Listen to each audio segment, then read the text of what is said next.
면접 시험 준비에 대해서 말씀드리겠습니다. 먼저 면접 준비 핵심 키워드부터 말씀드리겠습니다. 자기소개 질문이 나올 수 있습니다. 이때 보육 철학이나 지원 동기, 교사로서의 본인의 강점을 강조하시는 것이 좋습니다.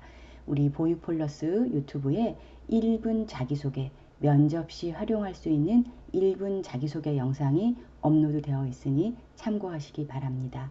두 번째는 학교 생활이라든가 수업을 들었던 교과목, 봉사활동과 관련해서 가장 기억에 남고 의미가 있었던 활동이 무엇인지 질문이 있을 수가 있습니다.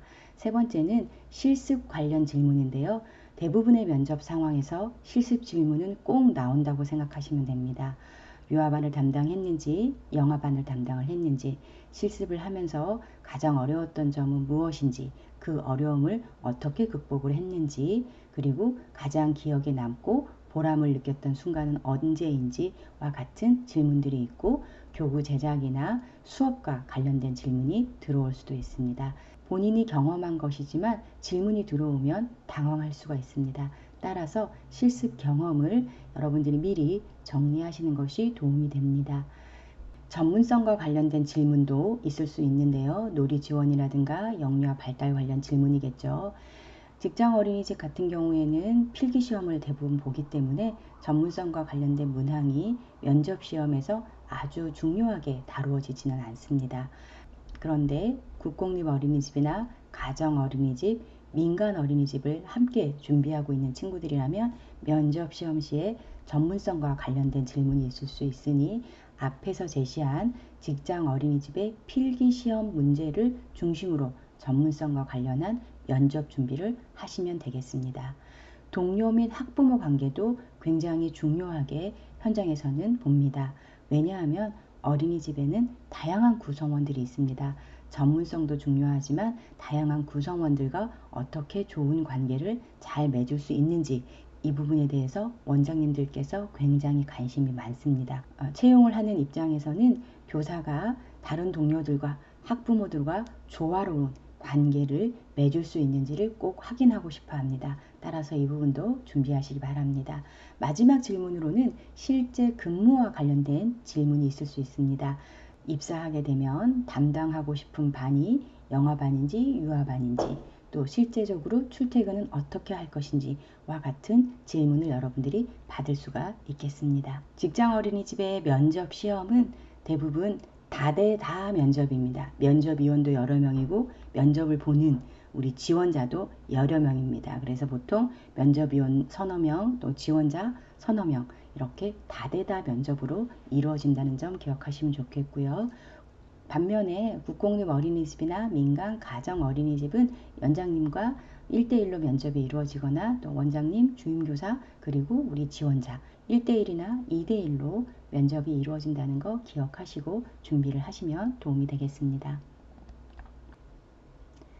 다음으로 실제 면접 문제 사례에 대해서 말씀드리겠습니다. 자기소개 질문이 있었죠. 미리 준비하셔서 임팩트 있게 핵심적으로 긍정적인 이미지를 심어줄 수 있도록 답변을 하시기 바랍니다.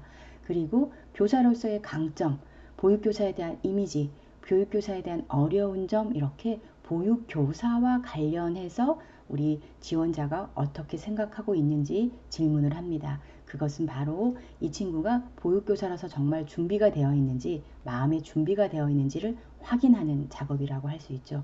왜냐하면 입사 후 1년이냐 2년 차에 퇴사하는 친구들이 너무 많기 때문에 이런 질문들을 하게 되는 거죠.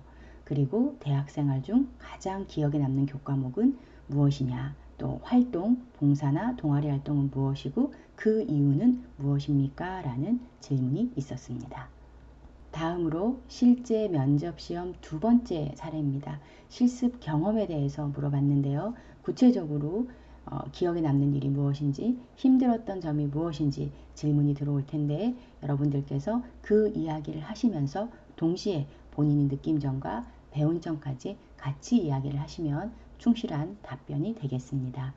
직장 어린이집의 특성과 교사의 역할에 관한 질문도 있었죠. 병원이나 유통기관에서 운영하고 있는 직장 어린이집이라면 야간이라든가 토요일까지도 근무를 해야 되기 때문에 이런 질문이 들어온다라는 거 기억을 하시면 좋겠습니다. 현장학습, 안전교육, 훈육, 영유아 갈등 상황 지도, 급간식 지도, 대소변 훈련과 같은 질문들도 있었습니다. 다음으로 메이트 교사와의 관계에 대한 질문도 있었습니다. 잘 아시다시피 최근에는 2담임, 3담임 제도가 일반화되어 있습니다. 그래서 조금 넓은 교실에 교사 2명, 아이들, 그 다음에 교사 3명, 아이들 이렇게 여러 명이 함께 한 공간을 사용하게 되고 활동이나 놀이도 함께 하게 됩니다. 따라서 이 관계가 굉장히 중요하죠. 그래서 이런 질문들이 들어오는데 구체적인 사례를 제시를 하면서 어떻게 할 건지 물어봤습니다. 놀이, 활동, 일상생활에 대한 의견 차이가 있을 때 어떻게 해결할 것인지 아주 구체적으로 질문이 들어왔기 때문에 여러분들도 이런 구체적인 질문이 나올 수 있다라고 생각하시고 철저하게 준비를 하시면 되겠습니다. 통근 거리나 타 지역 근무 가능 여부도 질문합니다. 우리나라의 직장 어린이집이 여러 기관이 있고 대부분의 직장 어린이집을 위탁하고 있는 기관에서는 100개 이상 어린이집을 위탁 운영하고 있는 것 같아요. 뭐 적어도 50개 이상. 그렇기 때문에 여러 지역별로 어린이집이 있기 때문에 다른 지역, 본인이 거주하고 있지 않은 지역도 근무가 가능한지 질문을 할 수 있다는 거 기억을 하시고 본인이 이런 질문을 받았을 때 어떻게 답할 것인지도 결정을 하시면 됩니다. 그리고 마지막으로 하고 싶은 말에 대한 질문이 있었습니다. 다음으로 면접 시험 3번째 사례입니다. 자기소개 질문이 있었고 실습 질문이 있었죠. 그리고 실습에서 배운 점을 실제 보육 현장에서 어떻게 도와드릴게 할 것인가 라는 적용과 관련된 질문도 있었습니다. 그리고 영아와 유아의 안전교육을 어떻게 다르게 할 것인가, 즉 연령별 특성을 고려한 교육, 안전교육에 대한 질문도 있었고 이러한 부분들은 연령별 특성을 고려해서 보육 과정이라든가 문제행동 지도라든가 다 연결돼서 질문이 나올 수 있다는 거 기억을 하시고 준비를 하시면 되겠습니다. 그리고 실제적으로 취업을 하게 된다면 몇 세 반을 맡고 싶은가 그리고 그 이유는 무엇인가 라는 질문도 있었습니다. 보육교사로서 자신만의 보육 가치관, 추구하는 교사상은 무엇인지에 대한 질문도 있었습니다. 예비 보육교사 여러분 꼭 합격하셔서 교사의 꿈을 이루시고 영유아가 즐겁게 놀이하고 학부모는 안심하고 만족하며 교사는 행복한 어린이집을 함께 만들어가요.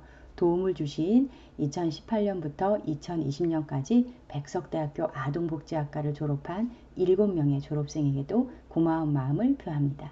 수고하셨습니다.